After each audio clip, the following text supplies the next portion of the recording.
దళితుల ప్రాణాలు పిట్టల్లా రాలిపోతున్నాయి.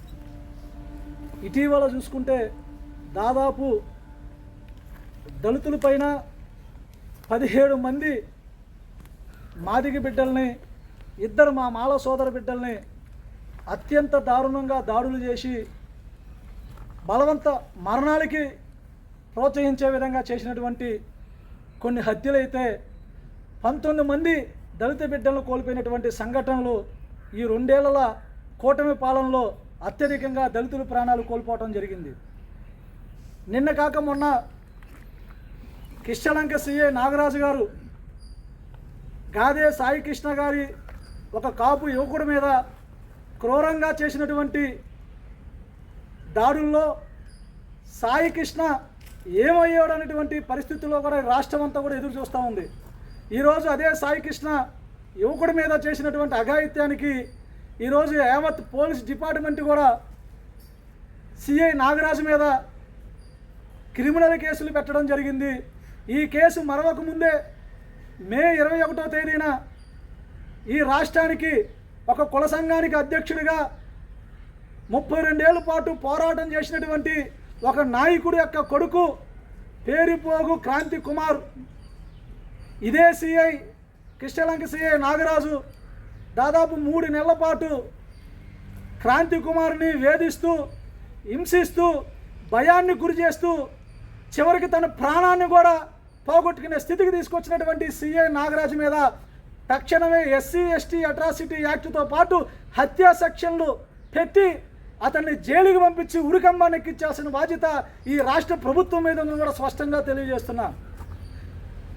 3 నెలలుగా క్రాంతి కుమార్ని ఇబ్బందులు గురి చేసి భయాన్ని చూపిస్తే తను మరణించే ముందు కూడా 2 కానిస్టేబుల్ని ఇంటికి పంపించి బెదిరింపులకు పాల్పడేటట్టు చేసి క్రాంతి కుమార్ని పోలీస్ స్టేషన్ రమ్మని చెప్తే చివరికి భయపడి పోలీసులు కొట్టే దెబ్బల కంటే ఆ పోలీసు వ్యక్తి చూపిస్తున్నటువంటి అరాచకానికంటే నా ప్రాణం పోతే నేను ప్రశాంతంగా ఉంటేనటువంటి ఆలోచనతో కేవలం తన ప్రాణాన్ని కూడా విలువైనటువంటి మా దళిత బిడ్డ యొక్క ప్రాణాన్ని కూడా తునకా ప్రాసంలో ఒక్కసారిగా సెల్ఫీ వీడియో పెట్టి నిందితుడు తప్పించుకోకూడదని ఒక ఉద్దేశంతో సిఐని శిక్షించాలని ఒక ఉద్దేశంతో తను చనిపోతూ కూడా నాగరాజు సిఐ మీద ఆ వీడియో ద్వారా పెట్టడం జరిగింది.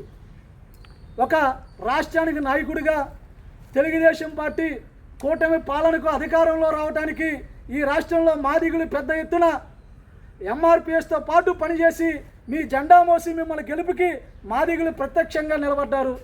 ఇదే పేరుపోగు వెంకటేశ్వరరావు గారు జెండా మోస్తూ రాష్ట్ర వ్యాప్తంగా మీ గెలుపు కోసం పనిచేశారు.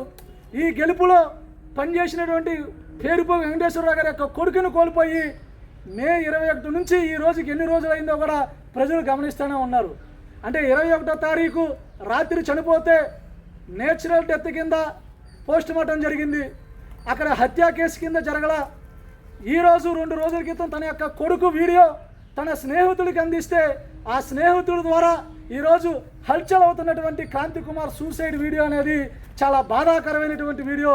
ఇటువంటి సంఘటనలు జరగకుండా ఉండటానికి పోలీస్ డిపార్ట్మెంట్లో ఉన్నటువంటి కొంతమంది దుష్ట శక్తుల్ని ఖండించి వాళ్ళని ఉరిశిక్ష కనుక ఏపించగలిగితే ఈ రాష్ట్రంలో శాంతి భద్రత మీద దళిత ప్రజానీకానికి సామాన్య ప్రజలకు కూడా నమ్మకం కలిగిద్దని కూడా స్పష్టంగా తెలియజేస్తున్నా.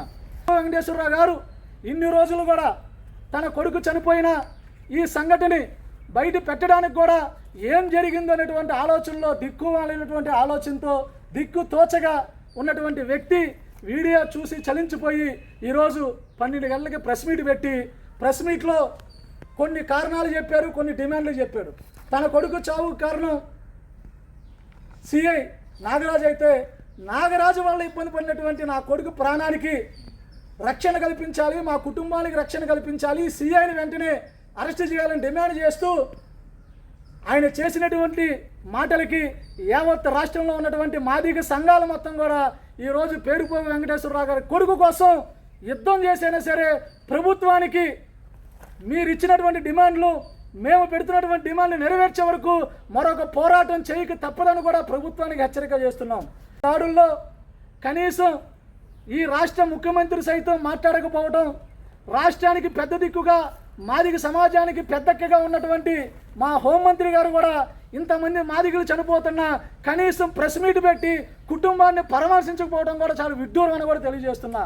మా మాదిగ నియోజకవర్గాల్లో ఎస్సీల్లో ఉన్నటువంటి మాదిగలుగా గెలిచినటువంటి ఎమ్మెల్యేలు కూడా ఈ హత్యల మీద మాట్లాడకపోవడం చాలా విడ్డూరం. గతంలో 2-3 కేసులు జరిగితే వాటి మీద ఇప్పటికీ పోరాడుతున్నటువంటి మా ఎమ్మెల్యేలు, మాదిగ ప్రజాప్రతినిధులు ఈరోజు 19 మంది మాదిగల మీద దాడులు జరిగి కొంతమంది మరణించి కొంతమంది బలవంత మరణాలు జరిగిన కనీసం స్పందించకపోవడం అనేది వాళ్ళ విజ్ఞతగా వదిలేస్తున్నాం. దళిత కార్డు మీద గెలిచిన ప్రతి ఎమ్మెల్యే ఖచ్చితంగా ఈ హత్యల గురించి మాట్లాడాలి. ఈ హత్యల మీద మీరు గళమిప్పాలి. గళమిప్పకపోతే మీ ఇళ్ళను కూడా ముట్టడి చేసి మా ప్రాణాలు రక్షణ కోసం మీతోనే యుద్ధం చేయడానికి కూడా వెనకాడబోమని కూడా స్పష్టంగా తెలియజేస్తున్నా. రాష్ట్ర ముఖ్యమంత్రి గారు ఇటీవల వీరయ్య చౌదరి గారు మరణిస్తే ఆ కుటుంబానికి ₹1 కోటి ప్రకటిస్తూ భూమి అలాగే ఒక ఉద్యోగం ప్రకటించారు.